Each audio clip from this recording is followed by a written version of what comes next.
I moved into this apartment on a gloomy afternoon. No sun, no rain, only heavy gray clouds weighing down the sky.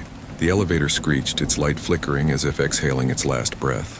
When the door opened, the hallway stretched endlessly, mottled with yellow stains, the pungent smell of mold rushing straight into my nose. I pulled my suitcase and walked on, every wheel rolling sound echoing as if there was another set of footsteps joining in. I looked back. Only me.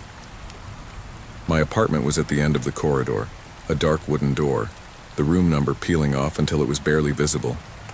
I turned the key. Click! The lock echoed, but I swear I heard another click too from inside the door.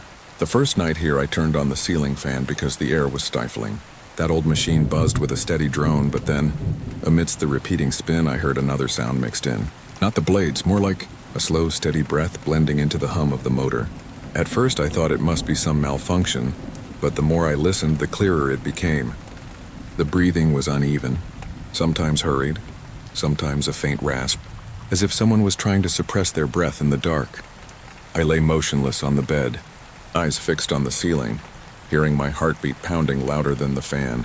I suddenly remembered that strange click sound when I turned the key that afternoon. A shiver ran down my spine.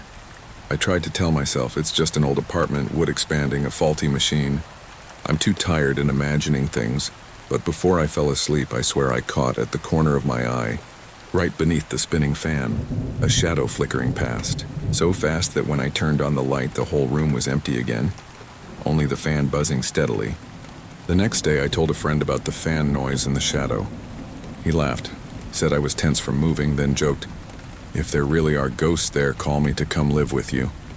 I forced a laugh, but inside I didn't feel any lighter. Last night I had seen, very clearly. In the afternoon, I met the old neighbor at the end of the hallway. He was thin, his silver hair loose, his eyes cloudy. When he learned I had just moved in, he looked at me for a long moment, then said succinctly, "This place, many people can't stay long." Then he turned away, dragging his slippers across the tiles. That half-spoken sentence clung to me like a hook. The more I thought about it, the colder it felt. That night I tried to be rational.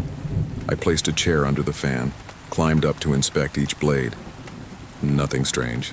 I turned the fan on, sat still and listened. Only the monotonous buzz.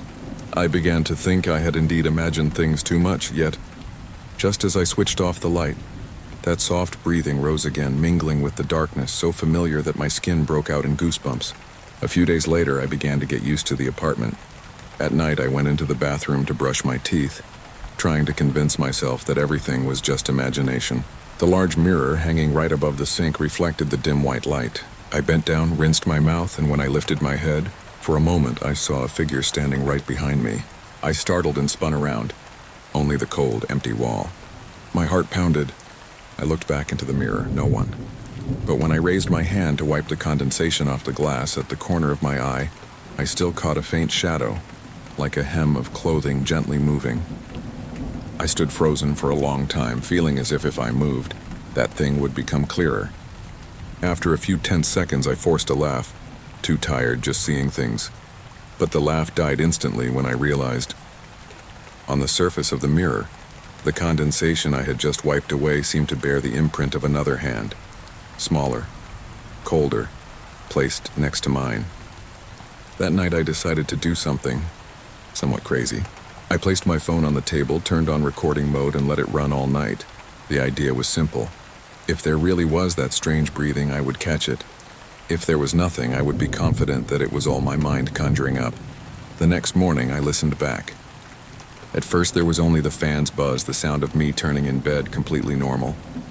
I began to feel reassured, about to turn it off, when at that moment, another sound rose, a whisper, extremely faint, as if right next to the mic. I had to turn the volume all the way up to hear it more clearly. It wasn't my voice, impossible. It was a woman's voice, warped, cracked, as if penetrating through a thick wall. "Don't leave me alone." I was stunned, my heart seeming to stop. The room around me was silent, but my ears rang, as if that voice was still lurking somewhere. I pressed stop on the audio file, my hand trembling. And when the screen went dark, reflecting my pale face, I suddenly realized, behind my back, a shadow had just flickered past. All that day, I couldn't get anything done. My mind kept circling the whisper in the recording. I played it over and over, and every time it was the same, the warped voice whispering, "Don't leave me alone," like a plea or an order. But then I began arguing with myself. Maybe the phone accidentally picked up an old radio signal. Maybe the wind whistling through a crack in the door was captured by the mic, and my brain assigned meaning. I even searched the internet for hours, reading about auditory hallucinations, about how lack of sleep can also make up sounds. That evening I called 2 friends over. I played the file for them. They frowned, then shook their heads. "There's nothing there but the fan. You're obsessed."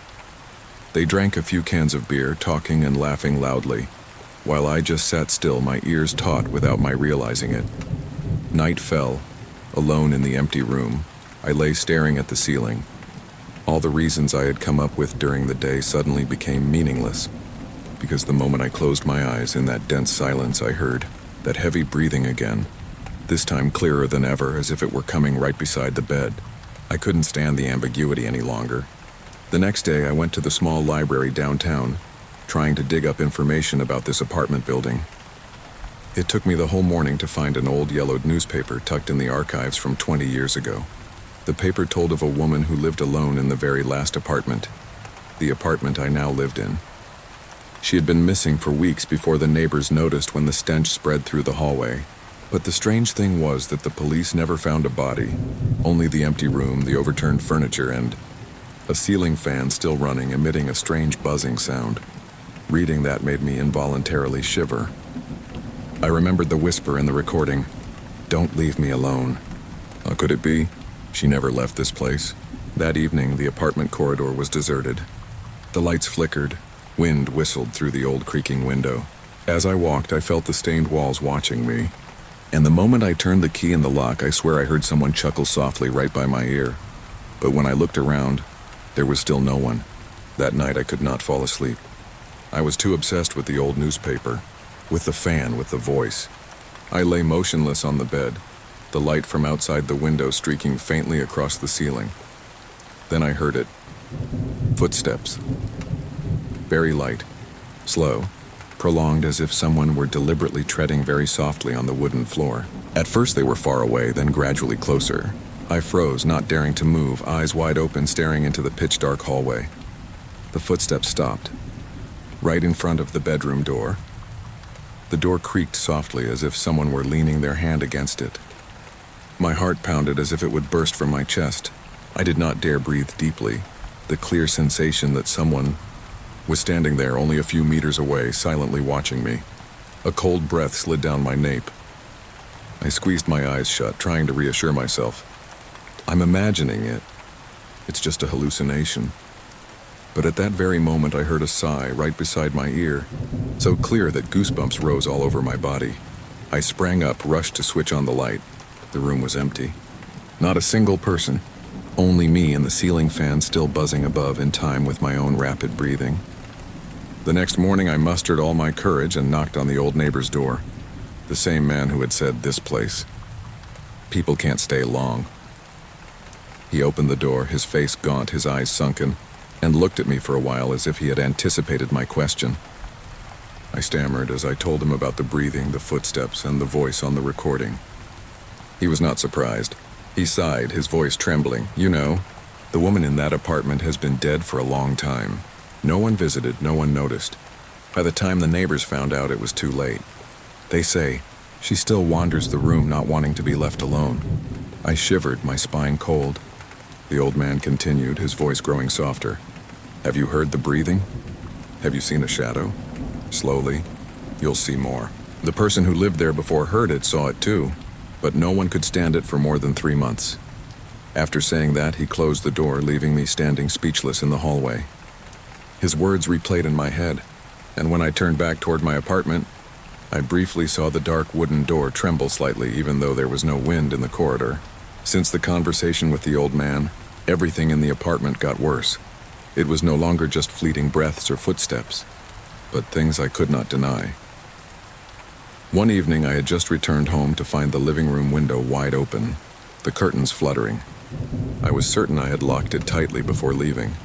Items on the shelf had fallen to the floor, breaking with a clatter as if someone had smashed them in a fit of rage. I stood frozen, not daring to step inside. That night, while trying to catch some sleep, the wardrobe door suddenly burst open with a bang. I jolted upright, my heart pounding. In the dark, I saw the clothes hanging inside tremble, as if an invisible hand had touched them. Then a soft, muffled giggle, small but clearly a woman's laugh, sounded from inside the wardrobe. I rushed to turn on the light. Everything was silent. The wardrobe door remained wide open, the clothes hanging motionless.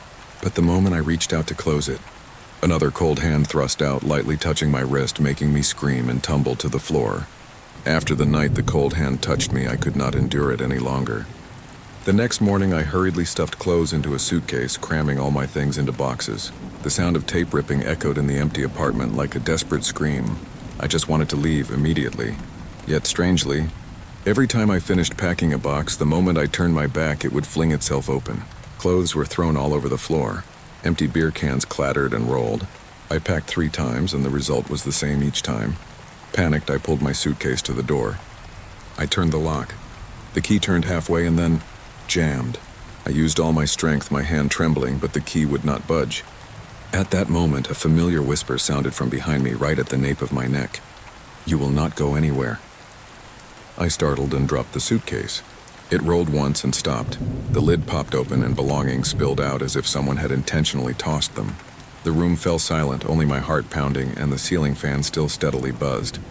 Like a refrain binding me to this apartment, I began to lose track of time. Day and night no longer felt different.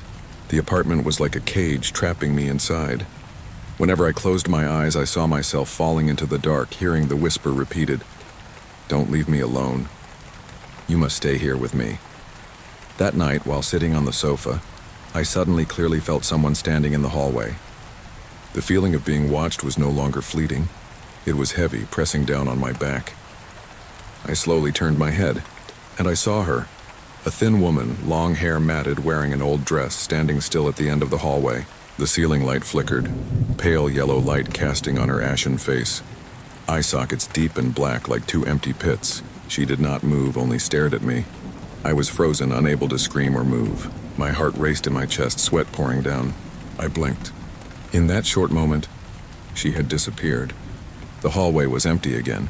But when I turned back, the mirror hanging in the living room reflected her figure still there, right behind me, coming closer step by step. That night, the power in the entire apartment suddenly went out. Everything sank into a thick darkness. I groped for the switch, but to no avail. The ceiling fan still buzzed overhead, even though there was clearly no electricity. Then the bedroom door slammed shut behind me. I rushed over, turned the knob. Locked tight. Inside the room, it was pitch black, only my breathing echoing. But gradually, another breath joined in, heavy, hoarse, right beside my ear. I trembled, pressing my back against the wall. In the dark, my eyes grew more accustomed, and I saw her. That gaunt woman sat on my bed, hair loose covering most of her face, her shoulders trembling with each breath. She slowly raised her head, revealing a pale face, cracked lips parting. A whisper sounded, this time clear, not warped, not distant, but right next to my ear. "Don't leave me. You are the only one left here with me," I screamed, pounded on the door, pounded until my hands bled. But the room remained locked. The fan kept spinning, and her muffled giggle echoed off the 4 walls, seeping into every crevice of my mind. I collapsed to the floor, my breathing ragged, my throat dry and burning. The muffled giggle stopped, replaced by slow footsteps. Creak, creak, creak, creak. She left the bed and moved toward me. I lifted my head. In the dark, her face became clear. Eye sockets so deep they swallowed the light. Pale skin stretched over cheekbones. Her cold hand reached out and touched my cheek. I trembled violently, but could not pull away. The moment her flesh touched mine, a dizzying wave hit. Images that were not my own flashed in my mind. This room many years ago, the door locked tight, her collapsed on the floor, the ceiling fan still spinning, no one coming to knock, no one hearing her cries. Week after week, she died slowly in solitude.